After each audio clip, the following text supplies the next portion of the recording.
मैं घुंघरू बंधा दे तो फिर मेरी चाल देख ले मेरे पैरों में। हिंदी सिनेमा के स्वर्ण युग में जब हर गीत दिल की गहराई को छूता था, तब मोहम्मद रफी की आवाज ने हजारों गीतों को अमर बना दिया।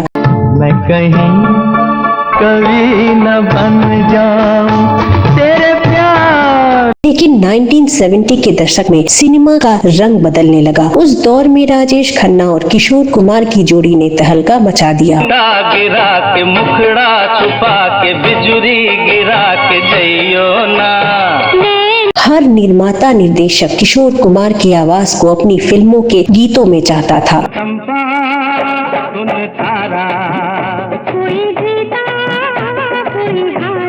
ऐसे में कई संगीतकारों ने रफी साहब का साथ छोड़ दिया।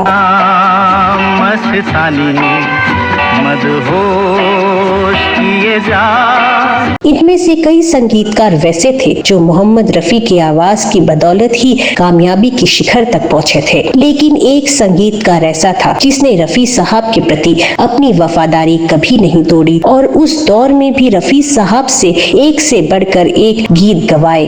तो अच्छा बापी भी उसी तरह। एक मौका ऐसा भी आया जब फिल्म के निर्माता निर्देशक गीत को किशोर कुमार से गवाने पर अड़े थे। तब उस संगीतकार ने एक गीत की धुन ऐसी बनाई कि उसे मोहम्मद रफी के अलावा कोई और गा ही नहीं सकता था। और हुआ भी ऐसा। जब निर्माता निर्देशक ने उस गीत की धुन सुनी, तब उन्होंने भी मान लिया कि इस गीत को मोहम्मद रफी के सिवा कोई और गायक नहीं गा सकता। आखिरकार उस गीत को रफी साहब से रिकॉर्ड कराया गया और उसे फिल्म में रखा गया। उस गीत ने उस दौर में खूब लोकप्रियता हासिल की। कौन थे वो संगीतकार और कौन सा था वो गाना, विस्तार में जानने के लिए बने रहे हमारे साथ।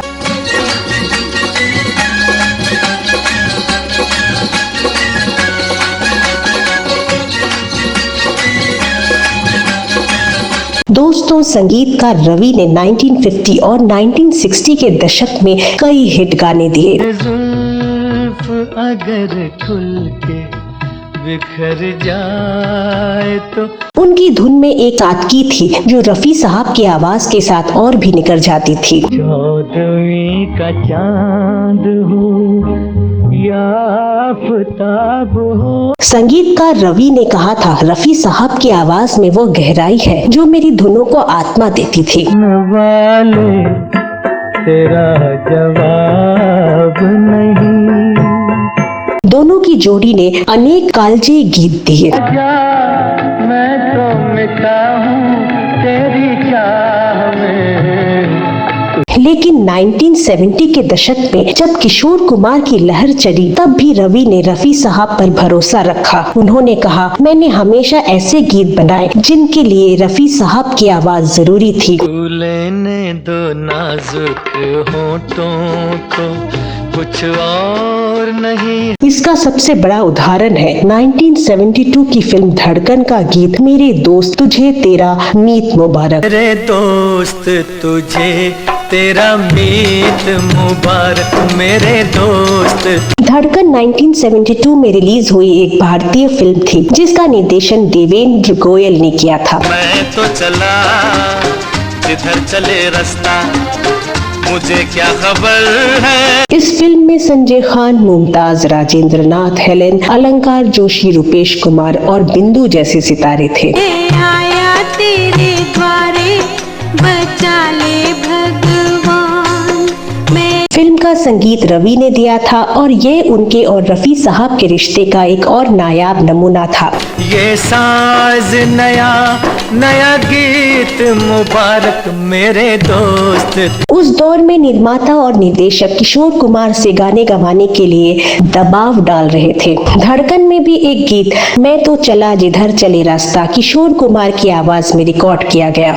मुझे क्या खबर है कहाँ मेरी मंजिल होगा कोई। लेकिन रवि ने इसी फिल्म के गीत मेरे दोस्त तुझे तेरा मीत मुबारक के लिए ऐसी धुन बनाई जो सिर्फ रफी साहब ही गा सकते थे। तो पे बिठाना ऐसे सुख देना।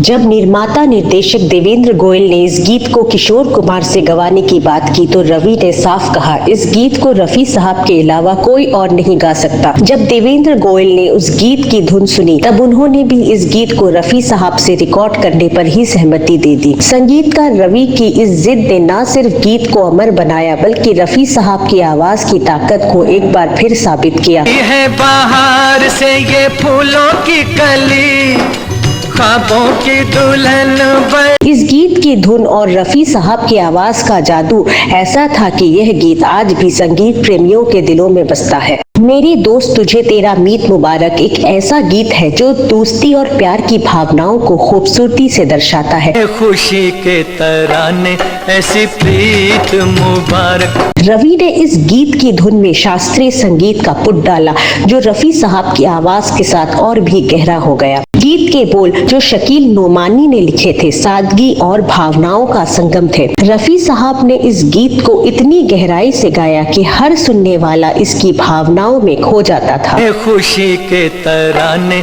ऐसी प्रीत मुबारक। तो दोस्तों, ये थी मोहम्मद रफी साहब और संगीतकार रवि की अनोखी दोस्ती और संगीत की कहानी। अगर आपको ये वीडियो पसंद आया तो लाइक, शेयर और सब्सक्राइब करना ना भूलें। आइए मिलकर हिंदी सिनेमा के इस स्वर्ण युग को फिर से जिए। अगली बार फिर मिलते हैं एक नई कहानी के साथ। तब तक के लिए नमस्ते।